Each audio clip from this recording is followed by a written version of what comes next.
Hey, are you ready for some drama? Because what happens when you get a best-selling game in Steam that then, as it's doing extremely well, gets delisted under strange circumstances that only get more interesting as you actually go into it, because that is the situation with Myth of Empires, a Steam bestseller that maybe you haven't actually heard of. And I've got to say, game looks pretty neat. It's certainly the sort of genre and, theme that could be extremely up somebody's alley. And because of this, hey, look at that beautiful vista. You look at that and you think, I want to be there. I want to see what's up. It's a sort of game you can obviously see doing super well in Steam. Of course, nice little building montages. A lot of people love this sort of thing in a game. So, what's wrong? What's wrong? What's the problem? Well, we're going to get into that. So, discoverability is one of the harder beasts to cover in the games industry. And now that we haven't published our game, but we've lived our Steam page and we're getting wish lists, we're getting discovery and all of that, I can understand this a little bit more. And you'd be amazed, everyone, at just how good Steam is at finding somebody who likes the game that you're making, the sort of game, and pairing them up with it. And I think, as we all know, there is a lot of games like this on Steam. This is the sort of game that, I continually see games within this genre do very well in Steam in spite of not getting the most press coverage. And I think that's just because of them being just very player-oriented games, and then Steam having incredible data on the users that play these games, and Steam being very good at surfacing games that people could potentially be interested in. So this is a game that has done extremely well. It's one of those bestsellers that just hasn't really got the articles you would expect for a game that's been doing extremely well. This is developed by Angela Game and published by Anti-Delay. So, yeah, probably haven't heard of them. I'll admit, I hadn't either. So what is Myth of Empires? Well, it's a historically set multiplayer sandbox Steam early access game, and you all know there's people who lap that shit up, always trying to find the one that perfectly fulfills that sandbox survival fantasy. So it's a rise from zero to hero survival game, very war-based, but the survival leanings do mean that the player's got quite a bit of agency, crafting armor, taming animals, summoning soldiers. There's over 100 weapons, so there's a lot of ways to do things. As of the time of writing, this game is hanging out just a little bit down from the Steam Bestsellers chart, just behind Skyrim 10th Anniversary Edition, but it had been higher up on the list. It was up to the number 10 best-selling game on Steam. And it's only the second game that's came from Angela Game.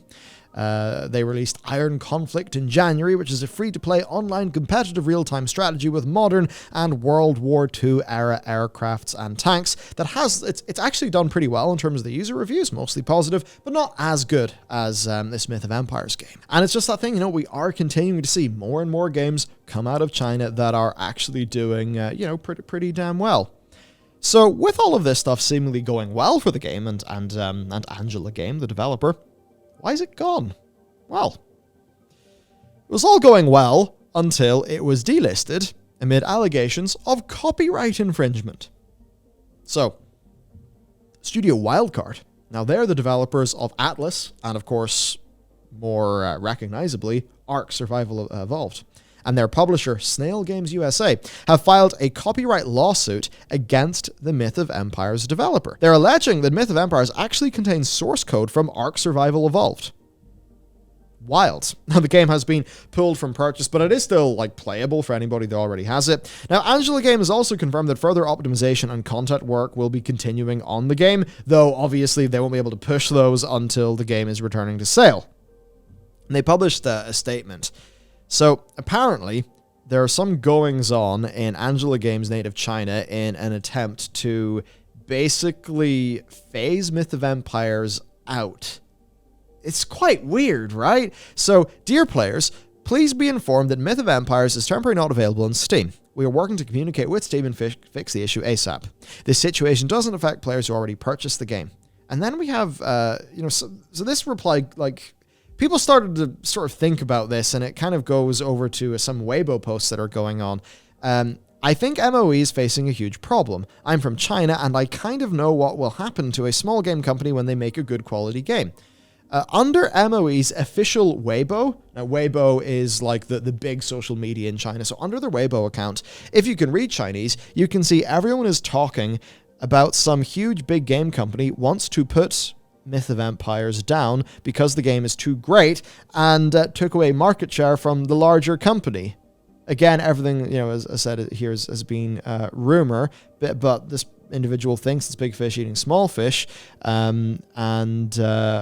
believe some game giant company sued MOE for plagiarism already, forcing Steam to move out the game. So I need to see more of this, because obviously these posts, these Ethan Yang posts, don't have a lot of likes and following. Some of these Weibo posts are catching on, but I'm not exactly sure what to read of any of this, frankly. We just haven't really got... We just don't really know. It's a weird little situation of this game being delisted. Now, of course, Angela are saying no to this, right? They've said that Steam received allegations of suspected copyright infringement concerning Myth of Empires, and in accordance with the DMCA, and to exempt itself from liability, Steam has temporarily removed the game from its store. Development team solemnly declares Angela Game fully owns all rights and property associated with Myth of Empires and will actively respond to any doubts or allegations at this point. They're in contact with Steam and they're trying to get the game back. And in the meantime, they're working. So the developer and publisher of Ark Survival Evolved is claiming that they are stealing their source code. They are denying it, and there's rumors floating around in Weibo. That basically is the story thus far. I doubt that a frivolous DMCA takedown would go on here, because if you do those frivolously, that's breaking the law. And I suppose it's the thing, maybe they're just... Like, whenever that's done on YouTube, right? It's because, we're going to DMCA this person and, screw it. They're not going to bother with the legal thing because it's just a YouTube video. But the thing is, this isn't just some YouTube video, right? This is like a game studio that's actually got, plenty of copies shifted. I mean, at least for premium games, it's said that it's, about 60 odd review sales per review. That ends up being roughly the ratio on average. Obviously, a lot of variation. So, man, what is going on? We truly have no idea, and we just thought this was such a strange story when we came across it, because, the Ark people... are involved in this. So, very bizarre. We'll have to see what happens. And I suppose while we are in China, we actually wanted to do just a little bit of a, just a thing to call this game to your attention. The people who called it to our attention were, in fact, Digital Foundry. They did a review and a technical analysis. They found that it was really good. Quote, the cutting-edge PC exclusive no one's talking about. Alex compared it to Final Fantasy structurally and said that because they didn't go big open world and they have small enclosed zones, they could really pump the visuals. So basically, it's a classic RPG with modern action combat that is a PC exclusive that really stresses the visual quality. And, I mean, certainly, obviously, YouTube compression does everything dirty, but, hey, looks pretty neat. And... man, if we can get more games like, say like this, unlike with Black Myth Wukong. Remember Black Myth Wukong? Right? Like, that came out, completely blew people away because, generally China was associated with different games. Maybe just because the industry wasn't as mature there. Maybe it's because a higher percentage of, the gamers over there were using mobile. But I believe that PC is actually pretty damn big in China, actually. And, we're now seeing these pretty damn incredible looking games, coming out from over there, which, hey, is pretty cool. Hey, though, it'll certainly be quite funny. I'm sure you remember if you've, like me, grew up playing, the Call of Duties and everything where... in Battlefield, it was usually the Russians you were fighting, but, I wonder what's going to happen when, a big shooter game comes out, comes out from China where, in the same way that, like, in the Battlefield series, you know, you usually be playing as, like, the Americans fighting the Russians. What will happen when, you know, maybe you're playing as, you know, the Chinese army and you're fighting the Americans? It'll be very interesting when the shoe's in the other foot. There will be discourse whenever that happens, suffice to say. I mean, certainly if that happens, I would imagine it's going to be along the line of the Wolf Warrior situation, which is worth looking into because, man, those Wolf Warrior movies are, by box office, bloody huge. But you never really hear of them because they don't exactly, play in the cinema in Belfast.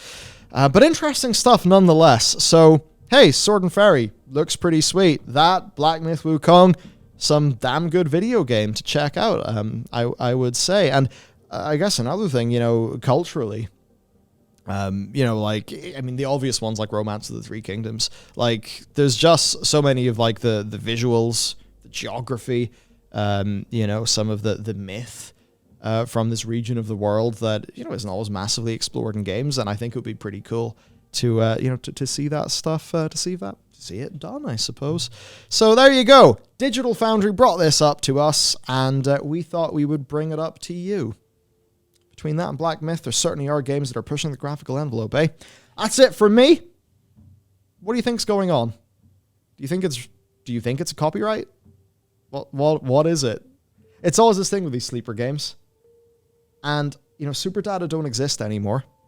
But I'd always remember, I think it was Dungeon Fighter Online.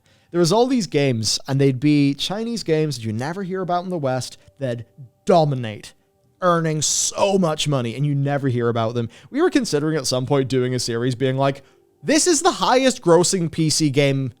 What the hell is it? What is going on? Let me know if you'd be interested in that. It could be a bit of a dive into the weird and the unexpected. So that's it for me. Many other videos on the channel to watch, so go check them out, and I will see you next time.